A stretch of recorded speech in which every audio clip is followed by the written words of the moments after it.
Hey, welcome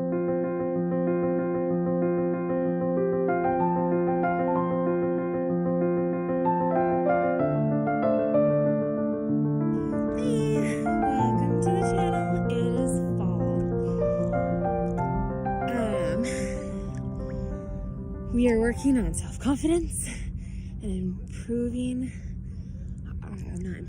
self-confidence and body image through movement. My movement of choice today is playing in the water. So I would invite you, if not today, this week, to go swim in a pool, in a lake, in a river, in an ocean if you live near an ocean,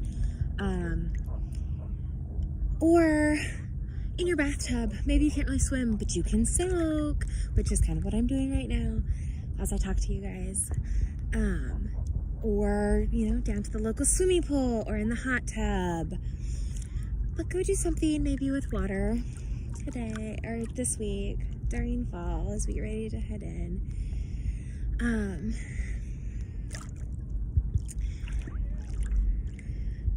Isn't this just beautiful? It's a little bit cold, but there's something invigorating about the cold.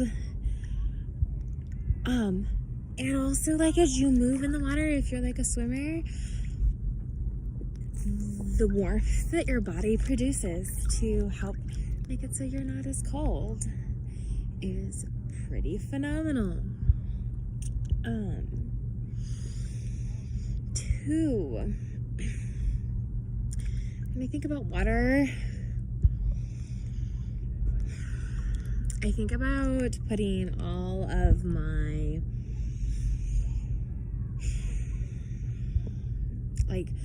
letting go of all my stresses into the water, especially if it's like a stream or a place with a tide, or even in the bathtub. But I'd wait to dump all your stresses into it until the last 5 minutes, and then you can watch them swirl away down the drain. I don't know about you, but I love to watch the spinny circle on your drain, that goes round and round. It's like a little tornado of water being sucked down.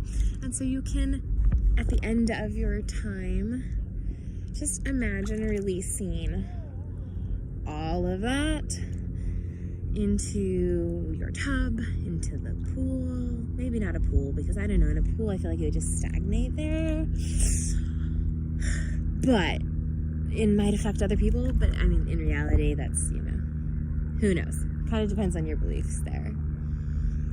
In regards to energy and the releasing of energy. But just like the ebb and flow of water, because water, it gives so much life, and it moves in and out or downstream as it's carried. And if you think about the full lifespan of water, it then evaporates and goes up into our beautiful sky up there and into the clouds, and then releases as rain again down onto the earth, and then cycles through the system and is constantly being renewed and refreshed, so that the animals and the plants and us as people have it to swim in, to drink, to wash. And so the energy of the water is constantly being renewed, which is pretty cool, in my personal opinion. And so I would say, as we move in water, whether we're, relaxing and maybe moving our mind more as we relax in a tub with bubbles, or if we go swim in a lake or in a river or in the ocean, just contemplate what can I learn from the water to help me move in my life and move my body more and increase my self-confidence. I had a lot of thoughts on that, and it's like they've all left my brain. So I cannot really share any of them with you, but maybe that's the way it was meant to be. You were supposed to be able to come up with your own metaphors about how you can move in your life and enjoy in water. it's just so relaxing. If you're in a river, especially, it'd be a good time to, or even if you don't want to go into the water because it's too cold or it's too fast or it's just not safe, you can stick your hand in or your feet in and just release like any negative into the water and let it carry it downstream and out of your life.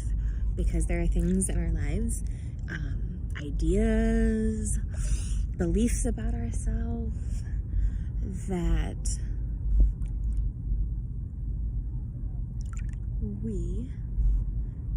watching stuff in the water, there are fishes in the water, that we have that are not helpful and that are not serving us.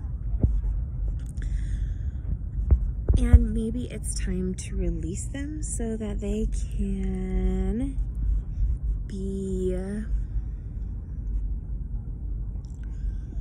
recycled through the ecosystem of life, if you will.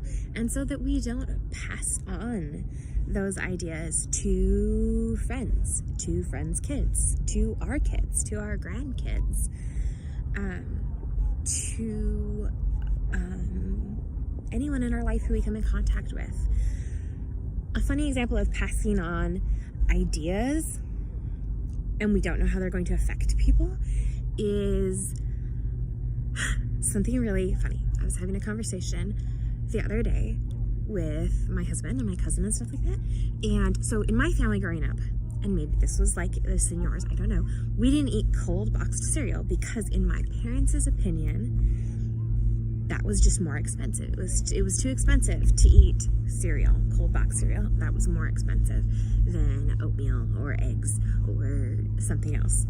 And in my husband's family's experience, that was the cheap option. That's what they bought and they ate like every day was cold cereal for the most part. And the other foods were like specialty. And the same thing in my cousin's family. It was too expensive. They didn't eat boxed cereal because it just wasn't right. And so I sit there and think a little bit about what beliefs do you have that you got from your family?